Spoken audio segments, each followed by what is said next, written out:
사연을 소개하겠습니다. 저는 고등학교를 졸업한 뒤 짜장면 가게에서 계속 일해왔습니다. 사장님, 사모님이 워낙 좋은 분들이셨기에 그토록 오래 일을 할 수 있지 않았나 싶습니다. 짜장면 가게 사장님, 사모님은 매달 우리 보육원에 봉사활동을 하러 오신 분들이셨어요. 시간이 날 때마다 오셔서 우리들에게 직접 짜장면을 만들어주시곤 하셨거든요. 그때 당시 우리에게 있어 짜장면은 최고의 음식이었으니까요.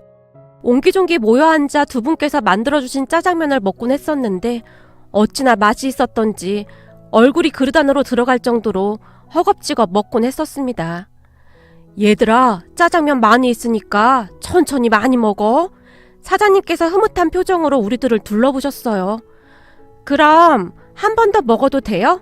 허겁지겁 먹던 제가 얼굴에 짜장 소스를 잔뜩 묻힌 채 물었어요. 당연하지. 10번도 더 먹어도 돼. 그러니까 천천히 먹어. 사장님께서 제 머리를 쓰다듬어 주셨어요. 그 뒤 저는 정말로 짜장면 한 그릇을 더 먹었는데요. 아니, 이 작은 배 안에 어디로 다 들어간 거야? 그렇게 맛있어? 아저씨가 다음에도 또 만들어줄게. 진짜요? 세상에서 아저씨가 만들어준 짜장면이 제일 맛있어요. 아저씨의 말에 신이 난 제가 엄지손가락을 치켜 세웠어요. 맛있게 먹어주니 아저씨도 기분 최고다. 사장님께서 유쾌하게 웃곤 하셨습니다. 그 뒤에도 사장님은 우리 보육원에 자주 방문해서 우리에게 짜장면을 만들어주셨어요. 아저씨, 나중에 크면 아저씨 가게 가서 짜장면 만드는 거 배워도 돼요? 어느 날 제가 사장님 눈치를 보며 물었어요. 이 녀석아, 훌륭한 사람이 돼야지. 짜장면 만드는 건 배워서 뭐 하려고. 이게 얼마나 힘든 줄 알아? 그러니까 공부 열심히 해서 훌륭한 사람 돼야 해. 전 아저씨가 제일 훌륭해 보이는걸요? 전 나중에 꼭 아저씨 같은 사람이 될 거예요. 짜장면 만드는 거 배워서 우리 보육원 동생들한테 많이 만들어줄 거예요. 그러니까 나중에 알려주세요. 제가 사장님의 옷자락을 잡아 흔들며 졸라댔어요. 진짜 배우고 싶은 거냐? 엄청 힘들 테니까 각오해야 할 텐데. 괜찮아요. 전 다 할 수 있어요. 그래, 알았다. 그럼 학교 졸업하면 이 아저씨가 알려주마. 사장님께서 어깨까지 들썩이며 큰 소리로 웃으셨습니다. 그런데 그게 인연이 되었던 것일까요? 어느덧 저는 보육원을 나와야 하는 시기가 되었고 2번 생각하지도 않은 채 사장님 식당에 취직을 하게 되었어요. 사장님, 사모님 또한 저를 기쁘게 받아주셨고요. 그래, 어디 가서 고생하느니 우리 가게 와서 착실하게 일해서 돈 모으는 것도 나쁘지 않겠구나. 그리고 우리 가게 안에 방도 하나 있으니까 거기서 지내거라 라는 말을 하실 분이셨어요. 그런 인연으로 저는 그곳에서 일을 하기 시작했습니다. 사장님, 사모님 2분 다 정말 좋은 분들이셨기에 큰 불편함도 없었습니다. 그러던 어느 날 사장님과 맥주 한 잔 마실 일이 있었는데요. 민수야, 넌 어쩌다 보육원에 가게 된 거니? 사장님께서 조용히 물으셨어요. 저도 잘 모르겠어요. 그때 기억이 마술처럼 다 사라졌거든요. 어느 날 눈 떠보니 그곳에 있었어요. 길을 잃어서 오게 된 것인지 아니면 누군가 저를 그곳에 맡긴 것인지 저도 잘 몰라요. 예전에는 진짜 궁금하긴 했었는데 지금은 궁금하지도 않아요. 제가 쑥스러운 듯 빙그레 웃었어요. 우리가 그 보육원에 갈 때마다 유난히 민수 네가 눈에 띄더구나. 제가요? 제가 왜요? 그게 말이야. 대부분 얼굴이 굉장히 어둡거나 눈치를 상당히 많이 보는데 너는 그냥 해맑더란 말이야. 그래서 우리가 그랬거든. 저 녀석은 나중에 뭘 해먹고 살아도 잘 살겠구나 하고 말이다. 근데 이렇게 인연이 될지 누가 알았겠니? 사실 네가 우리 식당에서 일하겠다고 했을 때 안타까운 마음이 들기도 했다. 네 또래 친구들은 대학 간다 뭐 한다 그러는데 넌 짜장면집에서 일하겠다고 하니 우리 마음이 참 안타깝더구나. 사장님께서 길게 한숨을 내쉬며 맥주잔을 들이키셨어요. 괜찮아요. 어차피 전 공부에는 별 관심도 없어서 일찍 돈 벌어야지 그러고 있었거든요. 근데 사장님 같은 분 만나서 얼마나 다행인지 모르겠어요. 사실 때가 되면 보육원을 나와야 하는데 딱히 갈 곳도 없어서 걱정하고 있었거든요. 제가 배시시 웃고 있었지만 사장님께서 안쓰러운 듯이 바라보셨어요. 그 뒤 저는 정말 열심히 살았습니다. 짜장면집에서 배달 일을 하면서 틈틈이 짜장면 만드는 것도 배웠거든요. 이 짜장면 만드는 게 별거 아닌 것 같지만 이것도 기술이라면 기술이야. 그러니까 잘 배워둬. 배울 수 있을 때 하나라도 배워두면 나중에 다 쓸 일이 생긴다 이 말이야. 사장님께서는 제게 이것저것 열심히 가르쳐 주셨습니다. 그렇게 짜장면집에서 일한 지 1년쯤이 되어가던 어느 날이었습니다. 우리 짜장면집에 단골로 오시던 분들 중에 말끔한 양복에 하얀 와이셔츠를 입고 넥타이까지 맨 그냥 딱 봐도 엄청 똑똑해 보이는 그런 사람들이 있었어요. 나이는 저보다 많아 보이긴 했지만 누가 보더라도 좋은 집안에서 좋은 교육받고 잘 자란 그런 티가 나는 그런 사람들이었어요. 그리고 저는 그 사람들이 항상 부러웠는데요. 우선 대화 내용부터가 감히 제가 알아들을 수도 없는 그런 말들을 사용하고 있었거든요. 제 입장에서는 그게 그렇게 부러울 수가 없었습니다. 야, 내가 장담하는데 땡땡전자 주식 조금씩 사서 그냥 묵혀두면 그거 대박 날 거라니까? 난 얼마 전부터 내 월급 중에 일부는 땡땡전자 주식 사고 있어. 그냥 한 20년 푹 묵혀두려고. 혹시 아냐? 20년 후에 이게 대박 쳐서 인생 역전이 될지? 일행 중 한 사람이 큰 소리로 말했어요. 에이, 땡땡전자보다는 땡땡 기업이 더 낫지. 근데 그렇게 매달 주식 사는 건 좀 그렇지 않냐? 차라리 은행에 적금을 하는 게 낫지. 그건 좀 위험하지 않냐? 반대편 남자가 고개를 내저었어요. 많이 사는 것도 아닌데 뭐 그냥 월급 때마다 조금씩 꾸준히 사서 묵혀두는 거지. 이건 나도 그냥 아는 형한테 들은 얘긴데 그 형이 이쪽으로 아주 박사거든? 근데 그냥 묵혀만 두면 나중에 어마어마할 거라고 하더라고. 대신에 주식이 오르든 말든 상관도 하지 말고 그냥 쭉 가지고만 있으라고 그랬다니까? 야, 주식이 떨어지는데 어떻게 그냥 보고만 있냐? 사람 마음이 그렇지가 않지. 대부분은 본전 생각나서 잠도 못 잘걸? 그렇게 20년간 묵혀둘 사람이 몇이나 되겠냐?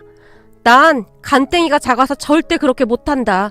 무슨 돌을 닦는 것도 아니고 그걸 어떻게 해. 정장을 입은 손님들이 열변을 토하고 있었어요. 그 손님들 테이블에 제가 짜장면을 올려주고 있었는데요. 저기 그 주식인가 뭔가는 저도 할 수 있는 거예요? 그동안 짜장면 가게에 자주 오던 사람들이라 서로 인사 정도는 하고 지냈거든요. 당연하지. 누구나 다 할 수 있는 거야. 민수야, 이 형 말 잘 들어. 그 땡땡전자 주식 사서 한 20년 동안 그냥 가지고만 있어봐. 그럼 나중에 너 대박 난다. 많이도 말고 그냥 매달 네 월급에서 얼마씩 사서 귀 막고 눈 가리고 그냥 푹 묵혀둬. 그럼 너 나중에 그냥 먹고 놀아도 돼. 진짜요? 그럼 어떻게 하는지 알려주세요. 제가 눈까지 반짝인 채 물었어요. 얘가 큰일 날 소리 하고 있네. 주식 그거 위험한 거야. 그냥 적금이나 잘 넣어. 하여간 네가 문제야. 너 괜히 착한 민수한테 바람 넣지 마. 반대편에 앉아있던 손님이 무슨 정신 나간 소리냐는 듯이 혀를 찼어요. 그 뒤 그 일행들이 식사를 하고 나갔는데요. 민수야, 너 그 주식인가 뭔가 진짜로 할 생각이냐? 주식이라는 게 잘 되면 좋은 건데 한 번에 다 날릴 수도 있는 거야. 그러니까 혹시 주식 사더라도 너무 많이는 사지 마. 알겠니? 사장님께서 신신당부하셨어요. 그렇게 저는 매달 월급에서 일정 금액을 땡땡전자 주식을 사 모았습니다. 하지만 월급날이 되면 주식만 살 뿐 그날 가격이 얼마인지 관심조차 없었습니다. 아니죠. 관심이 없었다기보다는 봐도 뭐가 뭔지 알 수가 없었다는 말이 맞겠네요. 그냥 양복 빼입은 그 손님들처럼 뭔가 투자라는 멋있는 걸 해보고 싶은 마음뿐이었다고 해야 할까요? 무슨 자신감이었는지 모르겠지만 분명히 잘 될 것만 같았어요. 그때 당시 저는 짜장면집에 점심 식사를 하러 오는 직장인들이 그렇게 부러울 수가 없었거든요. 그 사람들이 하는 것을 조금이라도 따라하고 싶은 마음이 아니었을까 하는 생각이 드네요. 그렇게 오랫동안 습관처럼 월급날마다 주식을 사서 모았습니다. 시간이 흘러 어느덧 10년이 넘는 시간을 한눈 팔지 않고 참 열심히 살았던 것 같습니다. 그러던 어느 날 제가 일하는 짜장면 가게 앞에 야식집이 하나 생겼는데요. 가끔 그 야식집 위층에서 짜장면을 배달시켜서 왔다 갔다 하면서 자주 보게 되었는데 그 야식집 딸이 그렇게 착하고 예쁠 수가 없었어요. 정말이지 한눈에 반했다고 해도 과언이 아니었어요. 그때 당시 그 야식집은 개업한 지 얼마 되지 않아 많이 힘들어할 때였어요. 그래서 그 집 딸이 회사 퇴근 후에 부모님 가게로 바로 와서 도와주고 있었어요. 낮에는 회사를 다니고 밤에는 부모님 일을 도와드리는 아주 부지런하고 착한 그런 사람이었어요. 저는 그 야식집 딸을 정말 많이 좋아하고 있었지만 제가 그럴 수 있는 입장이 아니었기에 그저 멀리서 지켜보고만 있었는데요. 그런 제 마음을 하늘이 알아준 것인지 가까워질 수 있는 뜻밖의 기회가 생겼습니다. 그날도 저는 짜장면을 배달한 뒤 가게로 돌아가고 있었어요. 그런데 그 야식집 딸이 가게에서 급히 뛰어나오는 게 아니겠습니까? 그 바람에 제 오토바이와 부딪힐 뻔했는데요. 수정씨, 괜찮으세요? 저기 죄송한데 우리 아빠 좀 도와주세요. 수정씨의 얼굴은 이미 눈물 범벅이었어요. 무슨 일이세요? 저기 우리 아빠가 지금 주방에서 미끄러지셨는데 일어나질 못하고 계세요. 네? 그럼 빨리 119에 신고를 하셔야죠. 아, 맞다, 119. 너무 정신이 없어서. 수정씨는 정말 많이 놀란 모양인지 허둥지둥대며 어쩔 줄을 몰라 하고 있었어요. 그런 수정씨를 데리고 야식집으로 들어간 뒤 제가 급히 119에 신고를 했어요. 그리고는 수정씨 아버님이 의식이 있는지 확인을 했는데 다행히 의식은 있으셨기에 제가 안도의 한숨을 내쉬었습니다. 수정씨 어머님은요? 엄마는 오늘 몸이 안 좋으셔서 못 나오셨어요.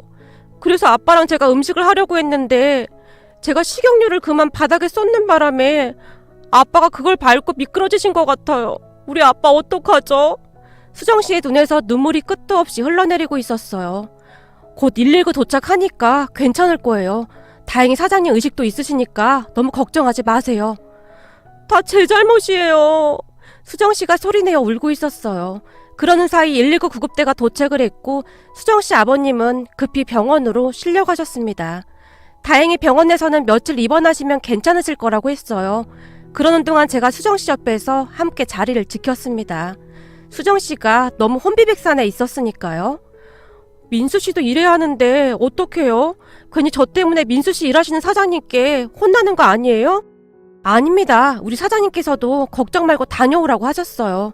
우리 사장님 정말 좋으신 분이세요. 민수씨 정말 고마웠어요. 아까는 민수씨 아니었음 큰일 날 뻔했어요.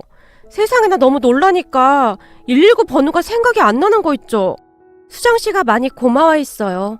거기다 수정씨 부모님께서도 그렇게 고마워할 수가 없었습니다. 수정씨 아버지는 그 뒤 며칠간 입원을 하셨고 짜장면 가게 배달이 끝나면 저는 바로 야식집에 가서 배달을 도왔어요. 민수 총각한테 미안해서 어째 그래? 피곤한데 이제 그만 와도 돼요. 수정씨 어머님께서 상당히 미안하신 듯 눈에 눈물까지 그렁그렁 하셨어요. 아닙니다. 저 아직 젊어서 하나도 힘들지 않습니다. 그러니까 걱정하지 마세요. 그때쯤 저는 그저 신이 나 있었는데요. 수정씨 가족들이 제게 많이 의지하는 것이 그렇게 좋을 수가 없었거든요. 그렇게 저는 수정씨 아버지께서 퇴원을 하신 뒤로도 수정씨 가족들을 계속 챙겼습니다. 요즘 우리 민수 얼굴에서 빛이 나는구나. 사장님께서 놀리듯 말씀하셨어요. 쑥스럽게 왜 그러세요? 사장님 말씀에 제 얼굴이 시뻘겋게 달아올랐는데요. 근데 수정이 정도면 아주 괜찮지. 수정이가 얼마나 착하고 성실하니? 그리고 내가 쭉 지켜봤는데 야식집 사장 내외도 사람들이 참 괜찮더구나. 그러니까 이왕 이렇게 된 김에 수정이랑 잘 됐으면 좋겠구나. 너한테도 가족이라는 게 생기면 얼마나 좋겠니? 가족이요? 제가 놀란 채 사장님을 바라봤어요. 그래 임마. 수정이랑 잘만 되면 이제 너한테도 가족이 생기는 거잖아. 가족이 있으면 네 허한 마음도 조금은 채워질 게야. 사장님께서 안타까운 눈빛으로 바라보셨어요. 사장님 말씀을 듣고 문득 가족에 대해 다시 생각해보게 되었는데 가족이 생긴다는 생각만 해도 그렇게 좋을 수가 없었습니다. 수정씨와 저는 그렇게 조금씩 가까워져 갔습니다. 민수씨는 참 좋은 사람 같아요. 제가 외동이라 많이 외로웠었는데 요즘 민수씨 덕분에 외롭지가 않아요. 수정씨가 활짝 웃었어요. 저도 요즘 수정씨와 함께여서 너무 좋은데 아무래도 제가 가족이 없잖아요. 그리고 학교도 고등학교만 졸업했고요. 저만 아니면 수정씨 더 좋은 사람 만날 수 있었을 텐데 제가 미안한 듯 고개를 떨궜어요. 무슨 그런 말이 있어요. 사람만 괜찮으면 되는 거죠. 사실 저도 대학 중퇴해서 학벌은 민수씨랑 같아요. 집안 형편이 갑자기 안 좋아져서 중간에 자퇴했거든요. 대학을 졸업한다고 해도 딱히 나아질 것도 없었고요. 그냥 그만뒀어요. 그러니까 그런 걱정하지 마세요. 그리고 우리 엄마도 예전에 고하셨대요. 우리 아빠가 엄마만 보고 결혼하신 거예요. 그래서 부모님도 다 이해하실 거예요. 얼마 전에는 엄마가 민수 씨 참 잘 컸다고 입에 침이 마르도록 칭찬까지 하셨는걸요? 정말요? 그럼 다행이긴 한데 가족이 없다는 게 항상 저를 움츠러들게 하거든요. 순간 제 목소리가 떨리고 있었어요. 그건 제게 있어 절대 지워지지 않는 상처와도 같았으니까요. 우리들이 결혼하면 이젠 진짜 가족이 생기는 거잖아요. 그러니까 이제부터는 그런 생각하지 마요. 수정 씨는 그저 해맑게 웃을 뿐이었어요. 만약 수정 씨와 결혼하게 되면 어머님 아버님께 제가 정말 잘할게요. 그건 약속할 수 있어요. 아니 뭐예요. 우리 엄마 아빠한테만 잘하겠다 그거예요? 뭐니 해도 아내한테 잘해야 사랑받는 남편이 되는 거예요. 그렇게 우리는 한참 동안 웃으며 대화를 했습니다. 수정 씨는 제가 생각했던 것보다 훨씬 좋은 사람이었어요. 그리고 그 뒤부터는 주식에 넣는 돈을 조금씩 줄일 수밖에 없었는데요. 결혼 준비를 하면서부터는 전에 사던 것보다 확실히 줄긴 했지만 그래도 월급날마다 조금씩이라도 땡땡전자 주식을 사 모으는 것을 멈추진 않았습니다. 그렇게 우리는 하루하루 행복한 날을 보내고 있었어요. 수정씨 부모님 또한 수정씨와 제가 사귄다고 했을 때 잘됐다 잘됐어. 내가 그때 사고 당했을 때 민수 총각이 있어서 얼마나 든든했는지 몰라. 이왕 이렇게 된 거 그냥 빨리 결혼식 올리자. 우리 집에 방도 있겠다. 뭐 준비할 것도 없어. 그냥 우리 집에 들어와서 살면 되는 거 아니겠니? 수정씨 아버님께서 한박 웃음을 지으셨어요. 저도 그러고 싶은데 지금 제 직업도 그렇고 뭔가 안정적인 걸 해야 할 것 같은데요. 제가 짜장면 만드는 건 자신 있어서 때가 되면 작은 가게 하나 차리려고 합니다. 그래서 안정이 되면 그때쯤 부끄럽지 않게 수정씨와 결혼하겠습니다. 괜찮네. 지금처럼만 성실하게 살아준다면 우린 다 괜찮네. 사실 말이야. 난 쥐뿔도 없으면서 겉멋만 잔뜩 들어서 거들먹거리는 사람들보다는 자네처럼 성실하고 착한 사람이 훨씬 마음에 드네. 사람이 성실하고 착하면 뭐래도 먹고 살긴 하거든. 정말 감사합니다. 사실 제 처지가 이래서 반대하시면 어떡하나 걱정 많이 했었는데 허락해주셔서 정말 감사합니다. 그 순간 제 눈시울이 붉어졌는데요. 그동안 겪었던 서러움들이 한꺼번에 씻겨나가는 그런 기분이었다고 해야 할까요? 그 뒤 수정씨와 저는 결혼 준비를 시작했습니다. 돈이 많지 않았기에 당분간은 처가살이를 하기로 했어요. 그렇게 수정씨 친척들에게 인사를 하게 되었는데요. 아니 이제는 하다하다 보육원 출신 짜장면 배달부를 사위로 맡겠다고? 네가 지금 제정신이냐? 수정씨 큰아버님께서 장인어른을 보며 목소리를 높이셨어요. 형님, 사람 앞에 두고 지금 뭐 하는 겁니까? 우리가 형님 허락받으러 온 줄 아십니까? 어머니께 수정이 신랑감 인사시키러 온 겁니다. 그러니까 형님은 상관하지 마세요. 장인어른의 안색이 차갑게 변해 있었어요. 내가 지금 가만히 있게 생겼어? 너 결혼할 때도 고아랑 결혼한다고 해서 집안을 발칵 뒤집어 놓더니 이제는 하다하다 사위까지 고아를 데리고 와? 그러게 내가 뭘 했어? 처음부터 발을 잘못 뒤져서 네가 지금 이 꼴 난 거 아니냔 말이야. 그때 우리가 그렇게 반대했을 때 그만뒀어야지. 누가 알면 네가 무슨 고아 출신만 골라서 데리고 오는 줄 알겠다. 정신 차려. 어떤 아버지가 딸을 고아한테 시집을 보내. 아유, 집안 망신도 이런 망신이 어딨어. 큰아버님은 장인어른과 많이 다른 분이셨는데요. 생김새부터 행동까지 닮은 것이 하나도 없을 정도였습니다. 그만하거라. 사람만 좋으면 되는 거지. 그게 뭐가 그렇게 중요해. 난 우리 수정애비 말 믿는다. 세상에는 돈으로도 살 수 없는 게 있는 법이야. 사윗감이 아주 마음에 들었는가 보구나. 할머니께서 장인어른을 보며 활짝 웃으셨어요. 역시 제 마음을 알아주는 건 우리 어머니밖에 없어요. 그럼요. 우리 사윗감이 보통 사람이 아닙니다. 사람이 그렇게 착하고 성실할 수가 없어요.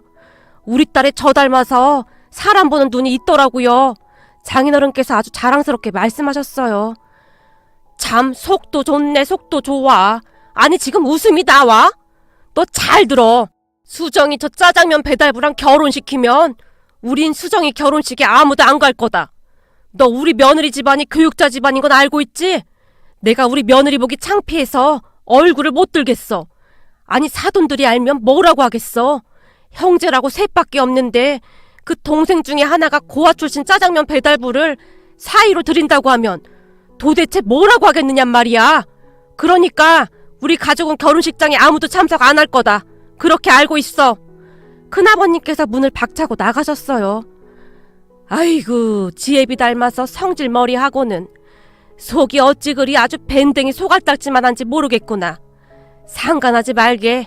한 뱃속에서 나온 자식인데도 어떻게 그렇게 다른지 모르겠어. 평소에는 자주 오지도 않더만 오늘은 왜 와서 속을 뒤집어놔? 막내 네가 불렀냐? 뭐하러 불렀어? 할머니께서 작은아버님을 노려보셨어요. 그 바람에 작은아버님만 난처해지셨는데요. 아니 그래도 수정이 결혼하는데 큰아빠가 알고는 있어야 하잖아요. 그래서 불렀는데 그동안 아나무 있는 줄은 알았는데 대놓고 저럴 줄 누가 알았겠어요. 작은아버님께서 푹 하고 한숨을 내쉬셨어요. 우리 큰애가 말실수한 건 내가 사과함세. 맘 쓰지 말게나. 어차피 자주 볼 일도 없을 거니까 신경 쓸 거 없어. 할머니께서 제 등을 토닥여 주셨어요. 부족한 저 때문에 정말 죄송합니다. 괜히 저 때문에 분란이 일어난 것 같아 그저 죄송할 뿐이었으니까요. 아니야 괜찮아. 우리 큰애가 덕이 부족해서 그런 거니까 자네가 이해 좀 해주게나. 할머님께서도 참 좋은 분이셨어요. 그런 할머님의 모습을 보며 장인 장모님께서 별 문제없이 결혼을 하신 이유를 알겠더라고요. 아마도 할머님께서 뒤에서 든든하게 응원을 해주셨던 게 아니었나 싶었어요. 우리는 그렇게 조촐하게 결혼식을 올렸습니다. 물론 큰아버님 가족들은 아무도 참석을 하지 않았어요. 다만 다행이었던 것이 큰아버님 가족들 말고는 다들 저를 환영해 주셨어요. 시간이 한참 지났지만 결혼식 날만 생각하면 다시 눈시울이 붉어지는데요. 우리 사장님 사모님께서 혼주석에 앉아주셨거든요. 어찌나 감사하던지 평생을 갚아도 그 은혜를 다 갚을 수 있을지 모르겠습니다. 결혼식 이후에도 우리는 정말 잘 살았어요. 장인 장모님께서는 마치 저를 친자식처럼 그렇게 대해주셨거든요. 거기다 얼마 후에는 야식집을 접고 다른 곳에다 짜장면집을 개업해서 먹고 사는 데는 큰 지장이 없었습니다. 그동안 사장님께 열심히 배운 덕분에 짜장면 만드는 건 자신 있었으니까요. 장인 장모님께서 옆에서 든든히 도와주시니 힘든 줄도 모르고 일을 했습니다. 그렇게 얼마 뒤 우리는 아들 둘을 낳고 잘 살고 있었습니다. 그런데 마른 하늘의 날벼락도 아니고 행복하던 우리 가족에게 충격적인 일이 일어났습니다. 세상에나 전기 누전으로 인해 짜장면 가게에 큰 불이 난 겁니다. 그때의 충격이란 이루 말할 수가 없을 정도였는데요. 아니 하루하루 열심히 살고 있는 저한테 도대체 왜 이러는 걸까요? 제가 뭘 그렇게 잘못했다고 왜 저한테만 이러는 걸까요? 제가 장인 장모님을 붙들고 눈물만 흘렸습니다. 괜찮네 괜찮어. 가게야 다시 시작하면 되니까 너무 상심하지 말고 힘을 내야지. 자네한테는 우리가 있지 않나? 그러니까 다시 한번 시작해 보자고. 장인어른께서 상심에 빠져있던 저를 위로해 주셨습니다. 그리고는 제게 통장을 하나 주셨는데요. 우리가 그동안 조금씩 모아놨던 거네. 우선 급한 거부터 빨리빨리 정리하자고. 장인어른, 제가 이걸 어떻게 봤습니까? 놀란 제가 다시 눈물만 뚝뚝 흘리고 있었어요. 어떻게 받긴 뭘 어떻게 받어.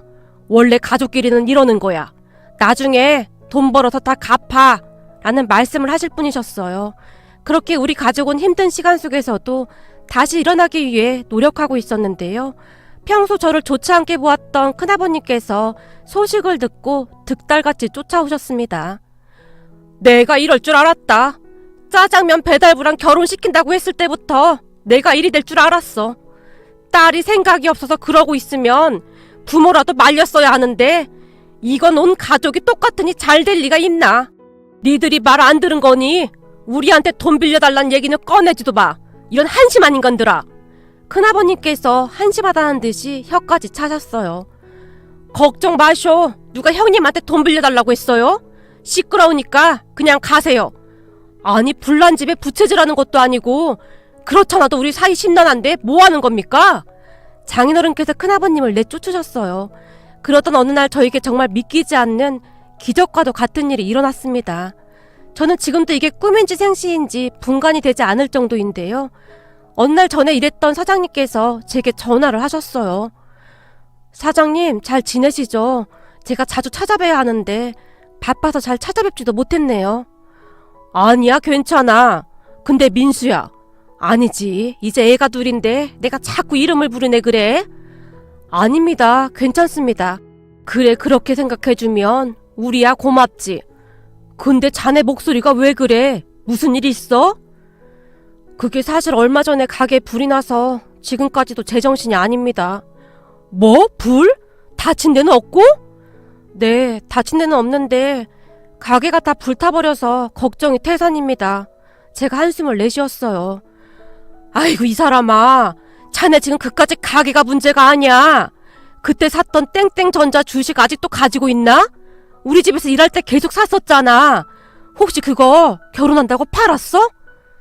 땡땡전자 주식이요? 아, 그러고 보니 주식이 있었네요? 아니요, 먹고 사느라 신경도 못 썼어요. 결혼하고 애 낳고 키우느라 그런 거 신경 쓸 시간도 없었고요. 그래도 그때 꽤 들어가지 않았어? 그래서 내가 매달 너무 많이 산다고 뭐라고 했었잖아. 무슨 일인지는 모르겠으나 사장님의 목소리에서 긴장감마저 느껴졌어요. 그렇긴 했었죠. 근데 우리 집사람이 주식하는 거 싫어해서 결혼하고 나서는 한 번도 안 넣었어요.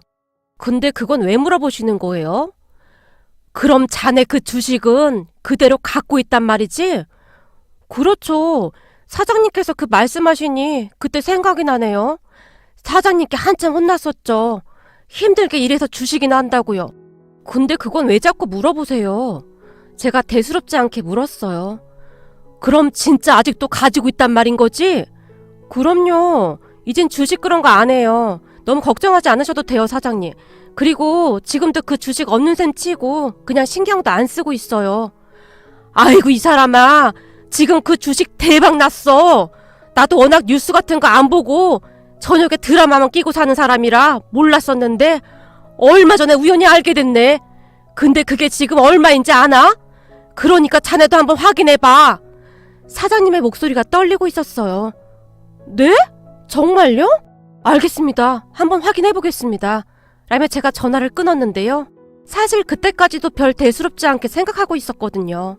그냥 어깨너머로 듣고 주식만 샀을 뿐 주식에 대해 아는 것도 별로 없었고 오래오래 묵혀둬야 한다는 말만 믿고 있었으니까요.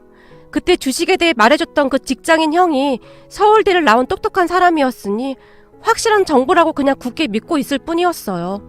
그런데 사장님의 말씀을 듣고 주식을 확인해보던 제가 그만 그 자리에 털썩 주저앉고 말았습니다. 그러니까 그게 말이죠.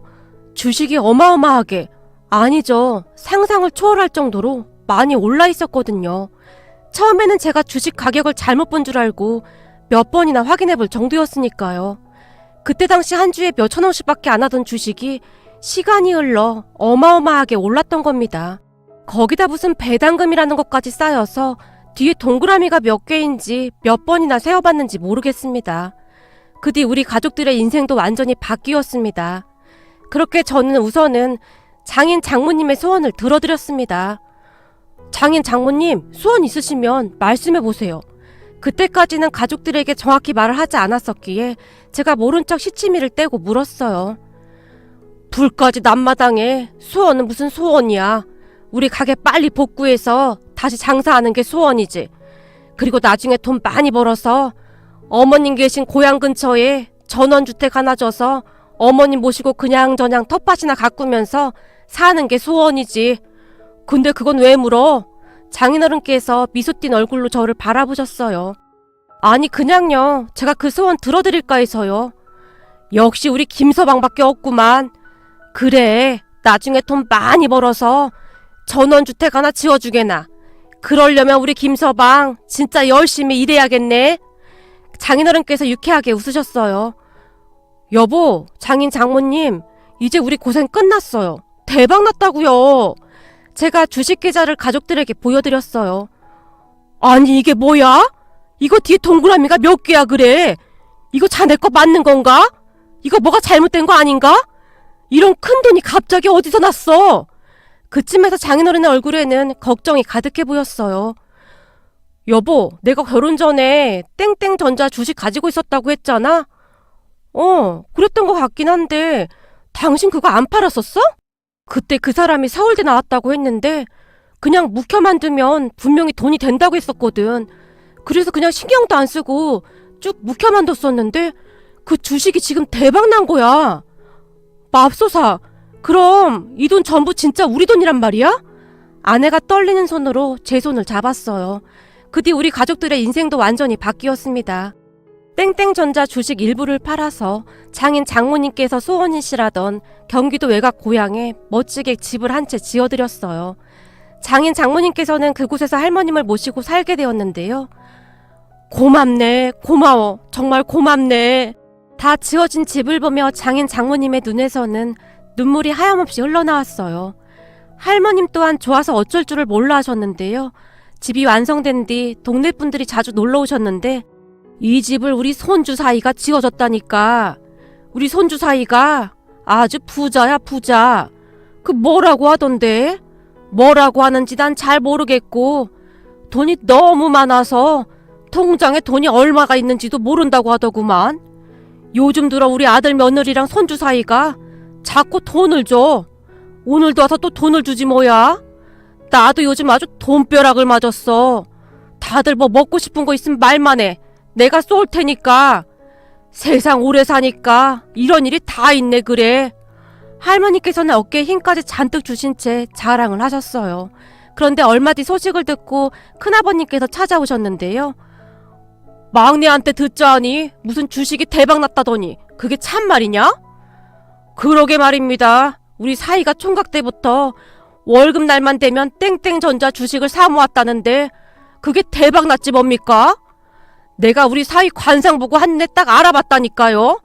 우리 사이 덕에 우리 인생도 대박났지 뭡니까?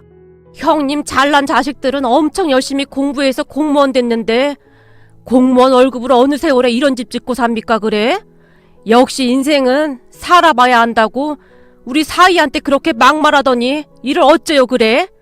공무원 생활 평생 해도 이런 집 하나 장만할 수 있겠어요? 그동안 당한 서름이 워낙에 많으셨던지라 장인어른의 입에서는 쌓이고 쌓였던 것들이 한꺼번에 터져나왔어요. 땡땡 주식을 가지고 있었어? 지금 뉴스에 계속 나오는 그 주식 말이냐? 그렇다니까요. 우리 사이가 보통이 아닙니다. 그때 그 주식 살 생각을 어떻게 했어 그래? 내가 느지막히 이게 무슨 복이야 그래? 장인어른의 웃음소리가 거실을 가득 메웠어요. 하지만 큰아버님의 표정은 정말이지 과관도 아니었는데요. 마치 나라 잃은 사람 마냥 멍이 계시다가 급히 나가셨거든요. 그리고는 그 뒤부터 큰아버님께서 무슨 일만 있으면 장인어른께 전화를 하셔서는 돈을 좀 빌려달라고 했다는데요. 아니 무슨 염치로 나한테 돈을 빌려달래요? 잘난 공무원 자식들한테 빌려달라고 하세요. 전 돈 하나도 없습니다. 그게 어디 제 돈인가요? 우리 사이 돈이지. 그리고 우리 사이가 집 지을 돈만 주식 팔아서 돈을 찾았고 나머지 주식은 다시 20년 뒤에 찾을 거라고 자물쇠를 꽁꽁 잠궈놔서 빌려줄 돈도 없습니다. 라며 전화를 끊으셨어요. 그 뒤 우리 가족은 정말 잘 살고 있답니다. 고아였던 저를 아무 사심 없이 받아주셨던 장인 장모님께 다시 한번 감사드린다고 말씀드리고 싶습니다. 또한 그 어렵던 시절 저를 도와주신 짜장면 가게 사장님께 받은 은혜도 절대 잊지 않고 평생 갚으며 살아가겠습니다. 그리고 우리 부부는 여전히 짜장면 가게를 운영하고 있습니다. 전에 사장님 사모님께서 그랬듯이 우리 부부는 시간이 나는 날이면 가까운 보육원을 방문해서 아이들에게 짜장면도 만들어주고 아이들에게 필요한 학용품 같은 것도 잔뜩 사서 방문하고 있습니다. 그때 그 시절 많은 도움을 받았던 저였기에 이제는 저도 돌려줘야 한다는 생각으로 살아가려고 노력하고 있습니다. 오늘의 사연은 여기까지였습니다. 즐겁게 보셨다면 구독, 좋아요 부탁드립니다. 고맙습니다.